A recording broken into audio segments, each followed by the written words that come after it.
ये न्यूज़ अभी देश की मीडिया और सोशल मीडिया पे सबसे ज़्यादा वायरल है। एक वेल एस्टेब्लिश्ड बिजनेस फैमिली की लड़की है जो अपनी ही फैमिली बिजनेस के किसी एम्प्लॉय से प्यार करती है। फैमिली प्रेशर में वो किसी दूसरी बिजनेस फैमिली के एक लड़के से शादी करती है और शादी के कुछ ही दिनों में वो प्लान बनाती है अपने पति को रास्ते से हटाने का। जी हाँ, मैं बात कर रहा हूँ राजा रघुवंशी मर्डर केस की। अभी हाल ही में हम लोगों के सामने ये केस आया है जिसने पूरे देश को हिला कर रख दिया। लोग यकीन नहीं कर पा रहे हैं कि ऐसा भी हो सकता है। तो आज की इस वीडियो में हम ब्रेक डाउन करेंगे इस स्टोरी को और चेक करेंगे सारे फैक्ट्स शुरुआत से लेकर अंत तक। तो बने रहिएगा इस वीडियो के अंत तक क्योंकि मैं आपको बताने वाला हूँ सारे फैक्ट्स जो इस कहानी को एक अजीब मिस्ट्री भरी कहानी बनाते हैं। चलिए शुरू करते हैं। इस कहानी को अच्छे से समझने के लिए हमने इसको 4 पार्ट्स में डिवाइड किया है। First, background. इस पार्ट में हम लोग समझेंगे इस कहानी के मेन कैरेक्टर्स सोनम रघुवंशी, उनके हस्बैंड राजा रघुवंशी जो अब इस दुनिया में नहीं रहे, और इनके प्रेमी राज कुशवाहा। इस कहानी में 3 और किरदार हैं जो अहम भूमिका निभाते हैं, वो हम आगे डिस्कस करेंगे। पार्ट 2 में डिस्कस करेंगे क्राइम सीन, कैसे इस घटना को अंजाम दिया गया, किस तरीके की प्लानिंग की गई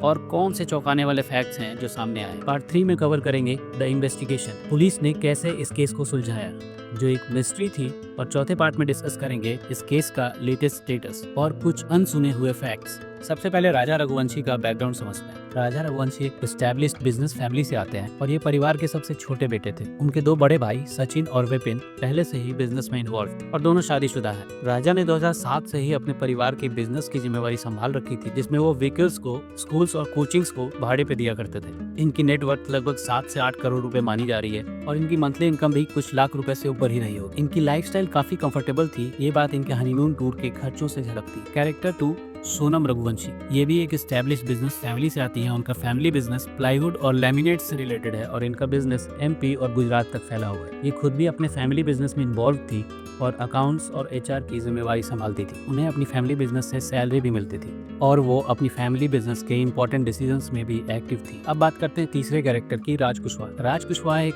नॉर्मल एम्प्लॉय हुआ करते थे इनकी कंपनी में, जो सोनम के डिपार्टमेंट अकाउंट्स में काम किया करते थे। धीरे धीरे इन दोनों के बीच प्रेम संबंध बन गए, पर राज की आर्थिक स्थिति सोनम और राजा जैसी मजबूत नहीं थी। वो सोनम की कंपनी में एक नॉर्मल सी जॉब करता था और बाद में सोनम के भाई के टाइल्स बिजनेस में भी इन्वॉल्व हो गया। पुलिस की जांच में ये पता चला है कि सोनम और राज के बीच लगातार बात होती रही और ये बातचीत शादी के बाद भी चलती रही। इस कहानी में 3 और कैरेक्टर्स हैं, विशाल, आकाश और आनंद। ये तीनों कॉन्ट्रैक्ट किलर्स हैं जिन्हें सोनम और राज ने मिलकर हायर किया था और ये डील 4 लाख रुपए में तय हुई थी, जो बढ़ाकर 20 लाख रुपए तक कर दी गई। Part 2, the story. अब जब सोनम राज से प्यार करती थी तो शादी राजा रघुवंशी से क्यों की? सोनम ने ये शादी राजा रघुवंशी से बस फैमिली प्रेशर में आकर की। वो उसे बिल्कुल पसंद नहीं करती थी और इवन आफ्टर मैरिज वो राज को ये मैसेज और कॉल्स में बताती रही कि राजा का उसके करीब आना उसे बिल्कुल पसंद नहीं है। ये दोनों फैमिलीज एक मैट्रिमोनियल वेबसाइट के थ्रू मिले थे। बस रिश्ता तय हुआ और शादी करा दी गई और फिर शुरू हुई राज और सोनम की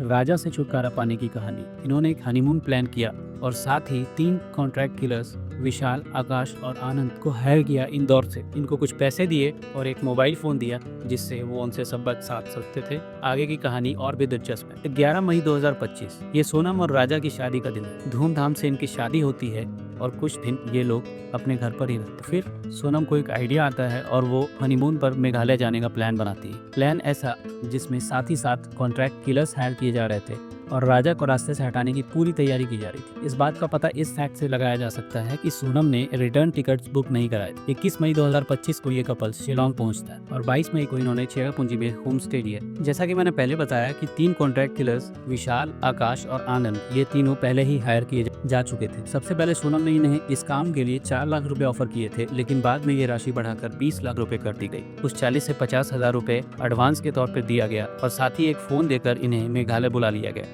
अब इन तीनों कॉन्ट्रैक्ट किलर्स ने इस जर्नी को टुकड़ों में बांटकर तय किया ताकि ट्रेस न मिल पाए। 23 मई को वो दिन था जब इस भयानक घटना को अंजाम दिया गया। जब ये कपल घूम रहा था तो ये तीनों कॉन्ट्रैक्ट किलर्स भी आसपास ही थे। सही मौका पाकर सोनम ने हिंट किया, मारो, और सोनम के कहने पर विशाल ने राजा पर पहला वार किया। राजा को बेरहमी से मारा गया और शव को गहरी खाई में फेंक दिया गया। सोनम पूरी वारदात के दौरान वही मौजूद थी और उसने खुद आरोपियों को मारो का आदेश दिया। जब राजा पूरी तरीके से घायल हो गया तो सोनम ने खुद उसकी बॉडी को गहरी खाई में फेंकने में उनकी मदद की। हथियार में इस्तेमाल हुआ वेपन एक कुल्हाड़ी था जिसे मध्य प्रदेश से लाया गया था। यह हथियार पेड़ काटने के काम आता है और इसकी धार 18 इंच लंबी थी। पोस्टमार्टम रिपोर्ट के मुताबिक राजा के सिर पर 2 जानलेवा वार किए गए थे जिससे खोपड़ी की हड्डी टूट गई थी। पहला वार विशाल ठाकुर ने किया जिसके बाद राजा ने काफी स्ट्रगल किया। सोनम ने आरोपियों को चिल्लाकर मारो और खत्म करने का निर्देश दिया। हत्या के बाद सोनम ने खुद से को खाई में धकेलने में मदद की और आरोपियों के साथ गुवाहाटी होते हुए इंदौर लौटी। अपराध स्थल पर मिले हुए सबूत ये बताते हैं कि इस घटना को कैसे अंजाम दिया गया। राजा के दाहिने हाथ पे एक टैटू था जिसपे लिखा था राजा। तो इस टैटू से और हाथ पे पहने हुए स्मार्ट वॉच से राजा की बॉडी की पहचान हुई और बॉडी के पास से खून से सना हुआ रेनकोट, पेंट्रा 40 की दवा और एक टूटा हुआ मोबाइल फोन भी बरामद किया गया जिससे ये पुष्टि हुई कि राजा ने मरने से पहले काफी स्ट्रगल किया। हत्यारों ने राजा की हत्या करने के बाद बॉडी को विसाव डोम वाटरफॉल जो चेरापूंजी में है वहां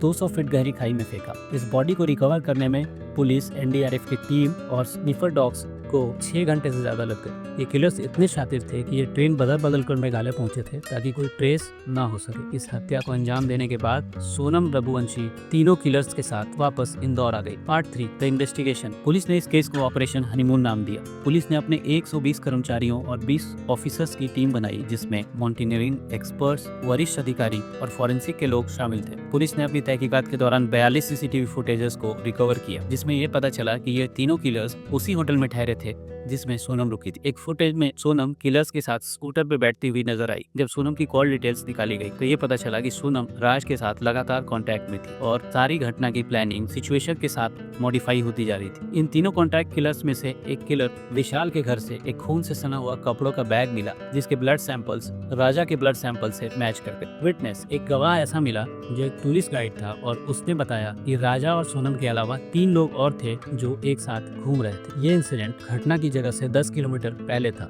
7 जून 2025 को एक साथ कई जगह छापामारी करके सभी आरोपियों को पकड़ लिया गया। करंट सिचुएशन, सभी अपराधियों को 16 जून 2025 तक रिमांड पर रखा गया। मेघालय पुलिस ने IPC 302 मर्डर और 120B षड्यंत्र के तहत केस दर्ज किया। इस इन्वेस्टिगेशन में काफी सारे फैक्ट्स सामने आ चुके हैं और ये लगभग क्लियर हो चुका है कि इस हत्या को एक साजिश की तरह अंजाम दिया गया था। आपको कुछ चौंकाने वाले तथ्य बताता हूँ। सोनम ने अपने प्रेमी राज के साथ मिलकर हत्या की पूरी योजना शादी से कुछ दिनों बाद ही बना ली। सुपारी किलर्स को मेघालय बुलाने के लिए सोनम ने खुद पैसे और फोन मुहैया कराया था। हत्या के बाद सोनम ने लाश को खुद खाई में फेंकने में मदद की। राज कुशवाहा सोनम के फिरा की फैक्ट्री का एक मामूली सा एम्प्लॉय था जो बाद में सोनम का प्रेमी और हत्या का साजिशकर्ता बन गया। हनीमून के लिए एक तरफा टिकट बुक की गई थी जिससे ये इंश्योर किया जा सके इस घटना को अंजाम देने के बाद ही सोनम वहां से लौटे। हत्या के दौरान 48 घंटों तक सोनम का फोन स्विच ऑफ था जिससे उसे ट्रेस करना काफी मुश्किल बन गया था। सोनम ने हत्यारों को 4 लाख रुपए देने का वादा किया था जिसको बढ़ाकर 20 लाख रुपए कर दिया गया। अब ये घटना हमारी सोसाइटी के सामने कई सारे सवाल